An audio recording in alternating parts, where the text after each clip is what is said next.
Hello प्यारे बच्चों, स्वागत है आप सभी का दीपांशु क्लासेस के इस यूट्यूब चैनल पर। आज का हमारा टॉपिक है डॉक्टर वासुदेव शरण अग्रवाल जी का साहित्यिक परिचय।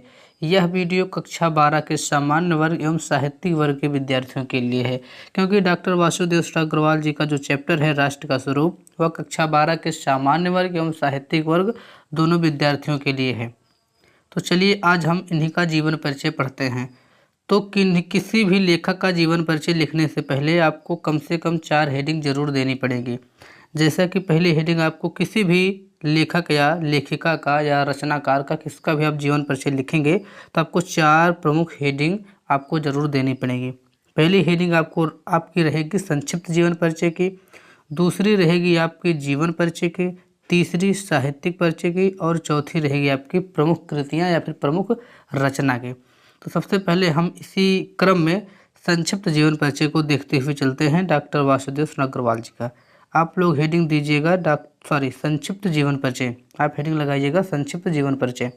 संक्षिप्त जीवन परिचय में आप लिखेंगे जन्म इनका हुआ था 1904 ईस्वी। जन्म स्थान इनका था खेड़ा नामक ग्राम। प्रारंभिक शिक्षा लखनऊ में हुई थी। इनकी मृत्यु 1967 ईस्वी में हुई थी। इनकी जो रचना है वो पृथ्वी पुत्र, भारत की एकता, वाग्धारा, कल्पवृक्ष, माता भूमि आदि इनकी प्रमुख रचनाएं हैं। जब आप बोर्ड परीक्षा की कॉपी आपके सामने रहेगी और आप उसमें लिखना प्रारंभ करेंगे तो आपका जो क्रम रहेगा लिखने का वह यही क्रम होना चाहिए, क्योंकि जब आप इस क्रम में लिखेंगे कि सबसे पहले आप संक्षिप्त जीवन परिचय देंगे तो जो आपके एग्जामिनर महोदय होंगे वो आपका संक्षिप्त जीवन परिचय देखेंगे तो उनको यह लगता है कि विद्यार्थी पढ़ा है, उसको इस बारे में जानकारी है, वो आपको इसी के आधार पर नंबर दे देते हैं, पूरा नहीं देखते हैं। क्योंकि बोर्ड की कापियाँ बहुत सारी रहते हैं, उन्हें चेक करने में समय लगता है, तो इसी को देखते हुए नंबर मिल जाता है। इसीलिए संक्षिप्त जीवन परिचय लिखना अति आवश्यक है। संक्षिप्त जीवन परिचय संपन्न करने के बाद आप लोग हेडिंग लगाइएगा जीवन परिचय की। जीवन परिचय आपकी दूसरी हेडिंग होनी चाहिए। थोड़ा जूम कर लेते हैं फिर पढ़ाएं। दूसरी हेडिंग आपकी क्या होनी चाहिए? जीवन परिचय की। तो चलिए हम इनका जीवन परिचय पढ़ते हैं। डॉक्टर वासुदेव शरण अग्रवाल जी का जन्म सन 1904 ईस्वी में हुआ था। इनका जन्म खेड़ा नामक ग्राम में हुआ था, जो कि उत्तर प्रदेश के मेरठ जिले में स्थित है। इनकी प्रारंभिक शिक्षा लखनऊ से हुई थी। क्योंकि इनके माता पिता लखनऊ में रहते थे, इसीलिए इनकी जो प्रारंभिक शिक्षा थी वो कहाँ से हुई? लखनऊ से हुई थी। प्रारंभिक शिक्षा के बाद इन्होंने परास्नातक का मतलब होता है एमए या पोस्ट ग्रेजुएट किसी भी सब्जेक्ट से, परास्नातक की शिक्षा बनारस हिंदू विश्वविद्यालय, जो कि बीएचयू के नाम से जाना जाता है, बनारस हिंदू यूनिवर्सिटी, बनारस हिंदू विश्वविद्यालय से पास की थी।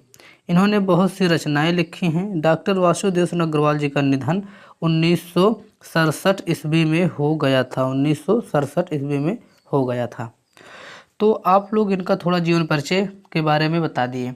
आप इनका संक्षिप्त जीवन परिचय दे दिए और जीवन परिचय दे दिए, क्योंकि यह केवल कम से कम 80 शब्द में लिखने के लिए आता है और 80 शब्द लिखते लिखते बहुत ज़्यादा आप लोग लिख लेते हैं। पूरा समय आप इसी में गंवा देते हैं। तो पूरा समय इसमें ना गंवाएं, इसीलिए उतना ही लिखें जितने में आपका काम हो जाए। आपने 4-5 लाइन में जीवन परिचय बता दिया। अब चलिए हम इनके साहित्यिक परिचय की ओर बढ़ चलते हैं।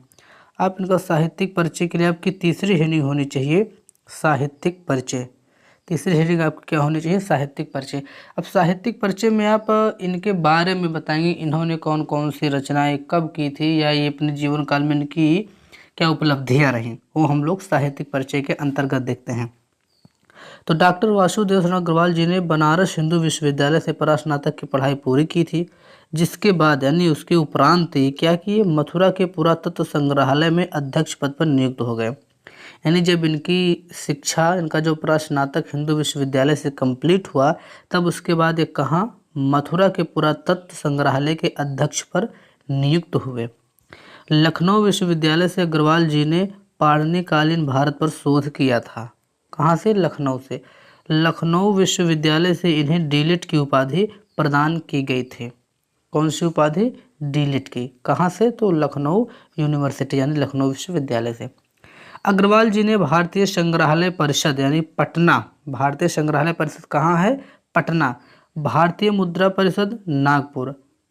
आदि संस्थाओं, यहाँ पर आज नहीं होगा, यहाँ पर आदि होगा, थोड़ा टाइप मिस्टेक हो गया, आदि संस्थाओं के महत्वपूर्ण उत्तरदायित्व को भी संभाले। तो इस प्रकार से इनका जो साहित्यिक परिचय था आपने इसको भी दे दिया, जीवन परिचय भी आपने दे दिया और संक्षिप्त जीवन परिचय दे दिया। तो कम से कम आप 80 शब्द बोले थे, तो 100-150 शब्द से ज़्यादा ही है, परंतु इतने से काम नहीं होगा, आपको रचनाएं भी लिखनी है, क्योंकि पूरा नंबर पाना है तो रचना भी जरूर लिखनी है।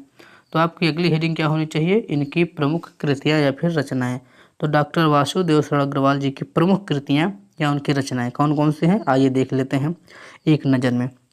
इनकी जो प्रमुख रचनाएं हैं, जिसमें से एक प्रमुख है पृथ्वीपुत्र, दूसरी है भारत की एकता, तीसरी है वाग्धारा, चौथी है कल्पवृक्ष, पांचवी है माता भूमि, छठी है कला और संस्कृति। ये इनकी आदि कुछ प्रमुख रचनाएं हैं। और आप आखिरी में 2 लाइन और उसे लिख दीजिएगा कि इनकी भाषा सरल, सुबोध, साहित्यिक, खड़ी बोली थी, और इनकी जो शैली थी वो क्या थी, भावात्मक, विचारात्मक थी। तो इस प्रकार से आपने इनका जीवन परिचय, बोले तो साहित्यिक परिचय आपने कंप्लीट कर लिया है। तो ये रहा आज का हमारा टॉपिक जो मैंने संपूर्ण कर दिया। आप सबका तहे दिल से धन्यवाद। किसी भी प्रकार की त्रुटि के लिए हम क्षमा प्रार्थी हैं। चैनल को जरूर सब्सक्राइब कर लीजिए। आप सभी से विनम्र अनुरोध है, सदैव हंसते रहिए, मुस्कुराते रहिए। स्माइल वाली इमोजी आपके लिए है, ये रहा आप सभी के लिए स्माइल वाली इमोजी। आप लोग हंसते रहिए, मुस्कुराते रहिए, प्रसन्न रहिए। और इसकी PDF प्राप्त करने के लिए आप लोग टेलीग्राम चैनल को ज़रूर ज्वाइन कर लीजिए। इसकी PDF आपको कहाँ मिलेगी, टेलीग्राम चैनल पे मिलेगी, ठीक है।